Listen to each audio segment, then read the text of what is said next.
नमस्कार दोस्तों, स्वागत है आपका आज की एक और नए महत्वपूर्ण वीडियो में। तो इस वीडियो में देखने वाले हैं एमपीईएसबी यानी मध्य प्रदेश कर्मचारी चयन मंडल भोपाल के द्वारा आपकी महिला एवं बाल विकास विभाग के द्वारा आपकी महिला पर्यवेक्षक यानी महिला सुपरवाइजर है, इसकी विभिन्न प्रकार की पोस्टों के लिए रिक्रूटमेंट नोटिफिकेशन जारी हुआ है। तो इसमें मेल और फीमेल दोनों स्टूडेंट यहाँ पर फॉर्म को फिल कर सकते हैं। तो इस वीडियो में इसकी ऑनलाइन फॉर्म को देखेंगे कि कैसे फिल करना है और ये प्रोसेस आपको मोबाइल से दिखाने वाले हैं। तो आप घर बैठे आसानी से बिना कहीं जाएँ, आप बिना किसी परेशानी के आप इस वीडियो को देखकर अपने मोबाइल से ही अपने फॉर्म को फिल कर सकते हैं। स्टेप बाय स्टेप पूरी प्रोसेस हम आपको इस वीडियो में कंप्लीट बताने की कोशिश करेंगे। तो आपको वीडियो को पूरा जरूर देखना है। साथ ही वीडियो को अभी तक लाइक नहीं किया है तो वीडियो को लाइक भी कर देना है, और चैनल को सब्सक्राइब नहीं किया है तो चैनल को सब्सक्राइब भी करके जरूर रखना है। इससे संबंध जैसी कोई अपडेट आएगा तो आपको इसी चैनल के माध्यम से, आपको वीडियो के माध्यम से जानकारी मिलती रहेगी। तो चलिए बिना समय खराब किए हुए आपको इसके हम पोर्टल पर ले चलते हैं। तो आपको अपने मोबाइल से या लैपटॉप से यूज कर रहे हैं तो आपको अपने मोबाइल गूगल को ओपन कर लेना है। तो एक बात और, आप इसको क्रोम ब्राउजर से फिल कर रहे हैं तो उससे कर दीजिए, लेकिन क्रोम ब्राउजर में एक समस्या आ रही क्या क्या बाद में जब प्रिंट करते हैं तो उसमें एरर आ रहा है। तो आप कोशिश कीजिए फायरफॉक्स ब्राउजर हो, जो फायरफॉक्स ब्राउजर है उससे फॉर्म को फिल कीजिए, तो आपको बाद में प्रिंट लेने में कोई भी प्रॉब्लम नहीं आएगी। तो चलिए आपको एमपीईएसबी गूगल पर टाइप करना है इस प्रकार से, और सर्च पर आपको क्लिक करना है। तो जो पहली लिंक दिख रही है इस पर आपको यहाँ पर क्लिक करेंगे। जो इंग्लिश का ऑप्शन दिख रहा है इस पर आपको यहाँ पर क्लिक करना है। अब या तो चाहे तो आप इसको पहले रूल बुक आपको दिख रही हो, इसकी नोटिफिकेशन को आप डाउनलोड करके यहाँ पर आएंगे। तो ये जो रूल बुक दिख रहा है इस पर आप क्लिक करके डाउनलोड कर लेना है। यहाँ पर रिवाइज रूल बुक दिख रहा है इस पर आपको क्लिक करके डाउनलोड कर लेना है।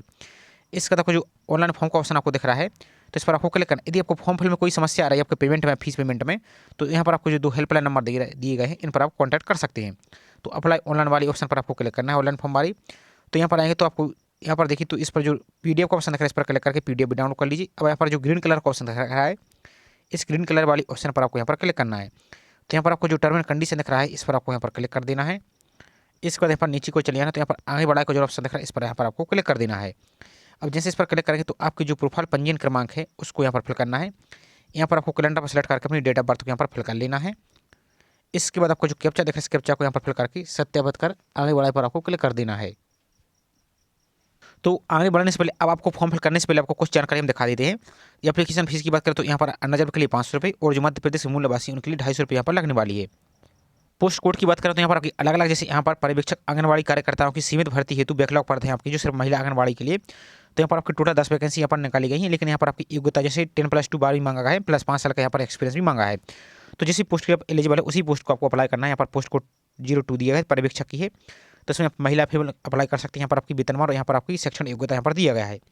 इसी प्रकार से पोस्ट कोड 03 दी गई है, इसमें भी आप देखेंगे तो इसमें भी आपकी वही टोटल आपकी 321 वैकेंसी निकाली गई। इसमें आपके पास योग्यता 10+2 होना चाहिए, लेकिन आंगनबाड़ी कार्यकर्ता के पद पर न्यूनतम 5 वर्ष का एक्सपीरियंस भी यहाँ पर होना चाहिए।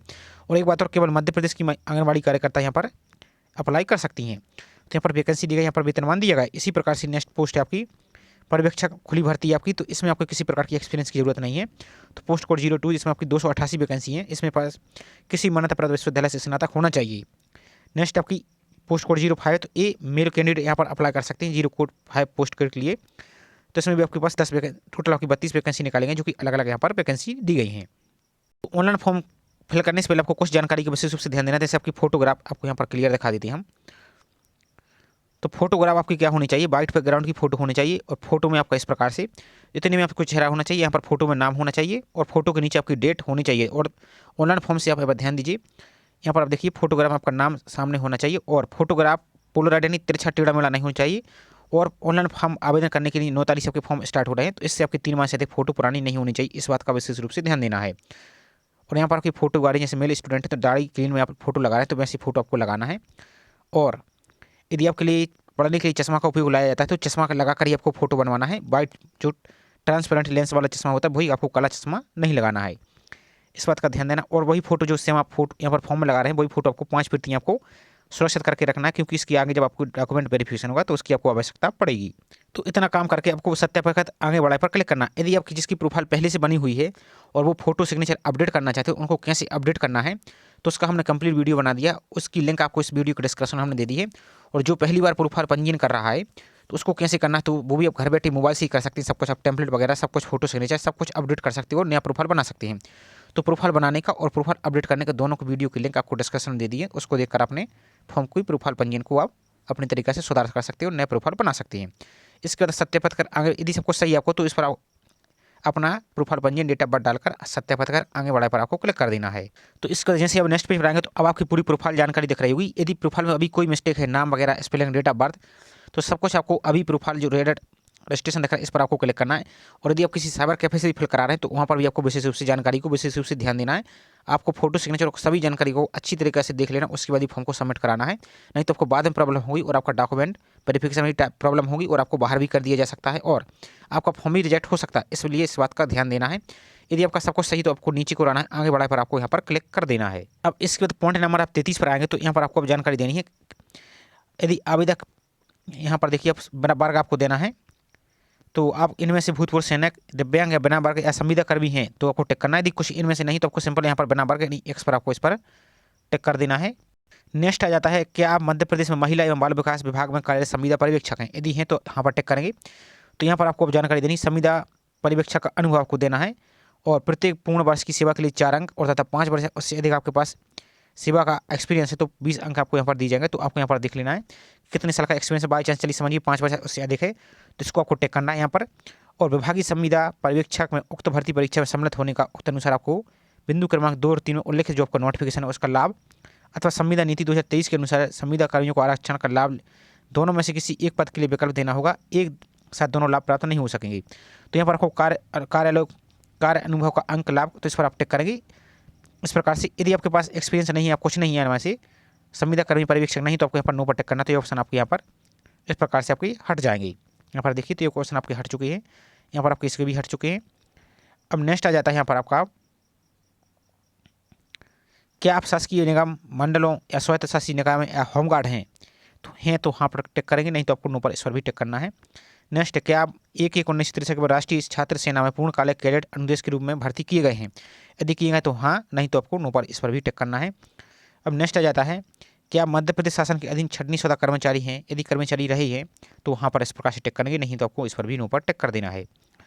नेक्स्ट आ जाता है क्या आप विधवा परित्यक्त तलाकशुदा हैं, अब यदि हैं या नहीं है, तो यदि आपको इसमें कोई चेंज करना चाहते हैं तो ये आपको प्रोफाइल पंजीयन में जाकर आपको मेरिट अनमेरिट वाली जानकारी को एडिट करना होगा, तभी आपके ऑप्शन यहाँ पर दिखेंगे। आपको एडिट कैसे करना है तो उसका वीडियो बना दिया है, लिंक आपको डिस्क्रिप्शन में दे दीजिए, तो उसको आप थोड़ा सा विजिट करके आप उसको देख सकते हैं। तो ये ऑप्शन आपके हट जाएंगे। अब नेक्स्ट है आपका क्या आप विक्रम पुरस्कार से सम्मानित खिलाड़ी हैं, यदि हैं तो वहाँ पर टिक करेंगे, नहीं तो आपको इस प्रकार से टिक कर देना है। अब नेक्स्ट आ जाता है क्या आप शासकीय सेवा में नियुक्ति के लिए नीचे दी गए विभिन्न वर्गों में सम्मिलित एवं नियम पुस्तिका के अनुसार इस वर्ग के लिए विशेष लाभ, जैसे आपकी आयु जो मांगी गई है उसकी ऊपर भी आप आयु 55% तक 55 ईयर तक आप छूट चाहते हैं तो आप हाँ टिक करेंगे। लेकिन अब आपको यहाँ पर मैं बताना कि अब इनमें से किस रीजन के कारण यहाँ पर इतने रीजन में से आपके इनमें से कोई है, जैसे आपका हाल की भारत पाकिस्तान संघर्ष में आप अपंग हुए सैनिक हों, या हाल ही में भारत पाकिस्तान मृत सैनिकों के प्रत्येक सैनिक के परिवार में से आप हैं, या निर्वाचन के अतिश्री कर्मचारी हैं, अतिश्री कर्मचारी हैं, जनगणना 19 के अनुसार आप कर्मचारी हैं। यदि इनमें से कुछ नहीं तो आपको कोई यहाँ पर यस करने की जरूरत नहीं है, यहाँ पर नो पर टिक करने की, तो ये ऑप्शन आपके यहाँ पर हट जाएगी। अब सबसे इंपॉर्टेंट आ जाता है नेक्स्ट, क्या मध्य प्रदेश महिला एवं बाल विकास विभाग की आंगनबाड़ी कार्यकर्ता के पद पर निरंतर 5 वर्ष का कार्य अनुभव है, यदि हाँ तो 5 वर्ष का कार्य अनुभव प्रमाण पत्र अनिवार्य रूप से दस्तावेज का संलग्न करना अनिवार्य होगा। यदि आप हाँ पर टिक करते हैं तो इसका प्रमाण पत्र भी आगे आपको फॉर्म में सबमिट करना होगा, अपलोड करना होगा। यदि हाँ पर टिक करते हैं इस प्रकार से तो आपका ऑप्शन आ जाएगा। अब यदि नहीं है आपके पास तो इस पर भी आप नो पर टिक करेंगे, तो अब नेक्स्ट आ जाता है आपका, तो यहाँ पर आपको यदि आंगनबाड़ी कार्यकर्ता आपके पास नहीं है तो ये ऑप्शन आपका हाइड रहेगा। यदि यहाँ पर हाँ पर टिक करते हैं, आप ध्यान से देखिए यहाँ पर, तो अब आपको यहाँ पर पेपर कोड यहाँ पर 2 दिख रहे हैं, एक पोस्ट कोड आपका ए और एक पोस्ट कोड आपका 2। अब आपको अलग अलग फीस यहाँ पर लगेगी, दोनों पर आप टिक करना चाहते हैं। यदि आपके पास एक होता है, आप नोटिफिकेशन को चेक कर लीजिए। यदि आपकी जो ऊपर वाली आंगनबाड़ी कार्यकर्ता का एक्सपीरियंस नहीं है आपके पास तो यहाँ पर आप यहाँ पर नो पर टिक कर देंगे। अब उसके बाद आपको यहाँ पर सिंपल सा खुली सीधी भर्ती आपका पोस्ट कोड 020405 आपका आ जाएगा, तो इस पर आपको टिक करना है, पोस्ट कोड 02 पर आपको टिक करना है। उसके बाद आपको क्लिक हेयर टू प्रेफरेंस पर सेलेक्ट करना है, तो यहाँ पर आपको प्रेफरेंस देना अनिवार्य है। यदि प्रेफरेंस नहीं देते हैं, सिर्फ एक पोस्ट के लिए प्रेफरेंस देते हैं तो उसी पोस्ट के लिए आपका सिलेक्शन होगा। यदि ज़्यादा प्रेफरेंस देते हैं तो ज़्यादा पोस्ट के लिए आपको यहाँ पर सिलेक्शन के चांस आपके बढ़ जाएंगे, यहाँ पर आप पढ़ सकते हैं। तो अब आपको इस पर टिक करना है। इसका देखो click here to select preference पर आपको टिक करना है, और ये ऊपर की सभी जानकारी आपको पहले टिक कर देना है। यदि कोई जानकारी यहाँ पर मिसमैच कर देते हैं, यदि आप छोड़ देते हैं, जैसे इस पर आप छोड़ देते हैं, तो यहाँ पर आप click here to preference select करते हैं तो आपका ऑप्शन ओपन नहीं होगा, इसलिए आपको पहले पूरी सभी पर यहाँ पर आपको टिक कर देना है। उसके बाद यहाँ पर आपको click here to select preference पर आपको टिक करना होगा।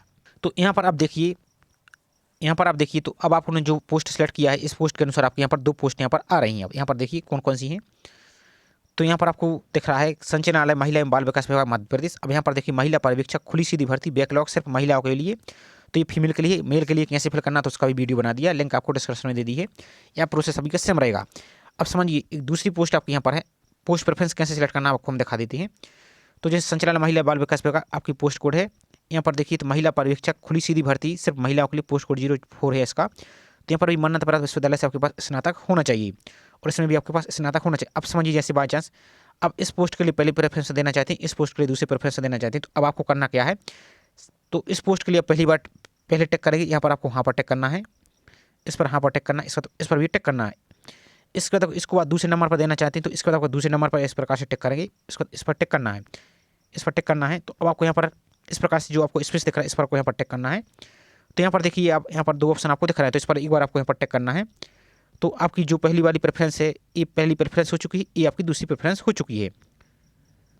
इस प्रकार से आपका हो जाएगा। इसके बाद यहाँ पर आप नीचे को चले आना है। अब नेक्स्ट आ जाता है क्या मध्य प्रदेश के रोजगार कार्यालय में जीवित पंजीयन है अथवा नहीं। तो रोजगार पंजीयन आपके लिए करना अनिवार्य है। यदि रोजगार पंजीयन आपने नहीं किया है तो आप यूट्यूब पर वीडियो सर्च कीजिए, तो आप उस वीडियो को देखकर आप अपने रोजगार पंजीयन को कर लीजिए। उसके बाद यहाँ पर आपको फिल करना है। यदि रोजगार पंजीयन नहीं तो आप फॉर्म को फिल नहीं कर पाएंगे, इसलिए आपको इसको विशेष रूप से अनिवार्य होगा। तो यहाँ पर देखिए यदि नहीं पर टिक करते तो आप यहाँ पर फॉर्म के लिए एलिजिबल नहीं है, इसलिए आपको यहाँ पर हाँ पर टिक करना है। यहाँ पर अपने रोजगार पंजीयन को फिल करना है और ध्यान दीजिए रोजगार पंजीयन आपका कहीं एक्सपायर तो नहीं हो चुका, इसको इसलिए उसको चेक कर लेना है। और यदि एक्सपायर हो चुका है तो उसको रिन्यू कर लीजिए। यदि एक्सपायर बाई चांस नहीं हो रहा है रिन्यू और एक्सपायर हो चुका है तो आप नया रोजगार पंजीयन करा लीजिए। आप अपने मोबाइल से भी उसको कर सकती हैं। इसके बाद यहाँ पर रोजगार पंजीयन नंबर फिल करेंगे, यहाँ पर अपनी रोजगार पंजीयन की आप ध्यान दीजिए रोजगार पंजीयन की आपको डेट करना है। इस प्रकार से आपका जो रोजगार पंजीयन होता है यहाँ पर साइड में देखिए आपको यहाँ पर रोजगार पंजीयन क्रमांक दिख रहा होगा, यहाँ पर उसकी डेट दिख रही होगी, तो उसको फिल करना है। यहाँ पर रोजगार पंजीयन करने वाले जिले का आपने किस जिले से रोजगार पंजीयन किया है आपको पूरी जिलों की लिस्ट यहाँ पर आपको मिल जाएगी। इसके बाद नेक्स्ट आ जाता है आवेदक पदों हेतु अध्ययन उल्लिखित आप न्यूनतम शिक्षण अर्हता एवं अन्य अर्हता को अच्छी तरह से पढ़ लिया है, तदनुसार आप शिक्षण अर्हता और अन्य अर्हता रखते हैं, तो यहाँ पर आपको हाँ ही टिक करना है, यहाँ पर आपको हाँ ही टिक करना है इस प्रकार से। अब नेक्स्ट आ जाता है आपका क्या आपके पास समग्र आईडी क्रमांक है। तो जो आपकी फैमिली आईडी होती है उसमें आपकी मेंबर आईडी मतलब जो आपकी समग्र आईडी है वो आपको यहाँ पर यदि है तो यहाँ पर टिक करेंगे और उसको समग्र आईडी को यहाँ पर फिल कर दीजिए। यदि नहीं है अब तो उसको आप यहाँ पर नो पर टिक कर सकते हैं, कोई दिक्कत वाली बात यहाँ पर नहीं है। नेक्स्ट आता है एग्जाम सेंटर को, तो 4 एग्जाम सेंटर आपको दिख रहे हैं, यहाँ पर आपको इतनी एग्जाम सेंटर देख सकते हैं। अब इतनी एग्जाम सेंटर में आपकी एग्जाम होने वाला है, तो जो भी आपका नज़दीकी एग्जाम सेंटर जो भी एग्जाम सेंटर लेना चाहते हैं 4 एग्जाम सेंटर को यहाँ पर आप सेलेक्ट कर सकते हैं। इस प्रकार से आप एग्जाम सेंटर को आप अपनी सुविधा अनुसार यहाँ पर आपको देखें तो आप यहाँ पर एग्जाम सेंटर को सिलेक्ट कर सकते हैं। इसके बाद जो घोषणा पत्र दिख रहा है इस पर आपको इस प्रकार से टिक कर देना है, इस प्रकार से, और आगे बढ़ाए पर आपको क्लिक कर देना है। तो आपका फॉर्म यहाँ से सबमिट हो जाएगा। अब आपको एक एप्लीकेशन नंबर दिख रहा होगा, तो अब आपको यहाँ पर दिख रहा होगा एप्लीकेशन नंबर आवेदन क्रमांक, तो इसको आपको पहले नोट कर लेना है या स्क्रीनशॉट ले लेना है। और यहाँ पर आपको भुगतान नहीं दिख रहा होगा, इतना कर लेने के बाद आपको पेमेंट करना होगा। तो अब आपको पेमेंट करने के लिए इस प्रकार से दिख रहा होगा, तो यहाँ पर नीचे को आएंगे तो पहले आपको जो प्रिंट का ऑप्शन दिख रहा है एक बार इसको आपको क्लिक करना होगा, तब यहाँ पर प्रोसीड टू पेमेंट होगा। तो पहले एक बार इसको टिक कर दीजिए। अब यहाँ पर यदि प्रिंट लेने में एरर आ रही है तो आप क्या कीजिए, फायरफॉक्स ब्राउजर है, आप प्ले स्टोर पर सर्च कीजिए, उस फायरफॉक्स ब्राउजर से फिल कीजिए तो आपका प्रिंट आसानी से हो जाएगा। जैसा कंप्यूटर में प्रिंट होता है वैसा ही आपका प्रिंट हो जाएगा। उसके बाद जो प्रोसीड टू पेमेंट का ऑप्शन दिख रहा है एक बार पहले आपको इस पर टिक करना है।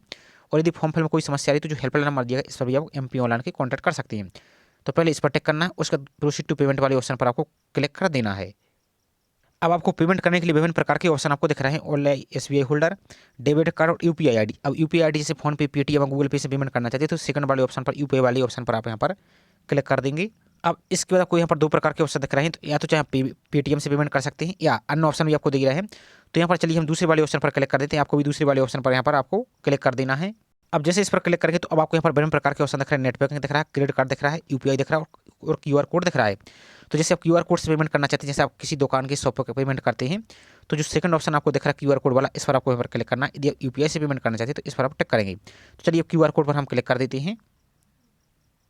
तो जैसे आप QR कोड पर क्लिक करेंगे तो अब आपको इस प्रकार से ऑप्शन दिखेगा, तो यहाँ पर आपको भीम UPI सेलेक्ट कर लेना है और उसके बाद आपको मेक पेमेंट, अब जो भी आपकी कैटेगरी उसके अनुसार यहाँ पर आपको फीस दिख रही होगी शो हो जाएगी।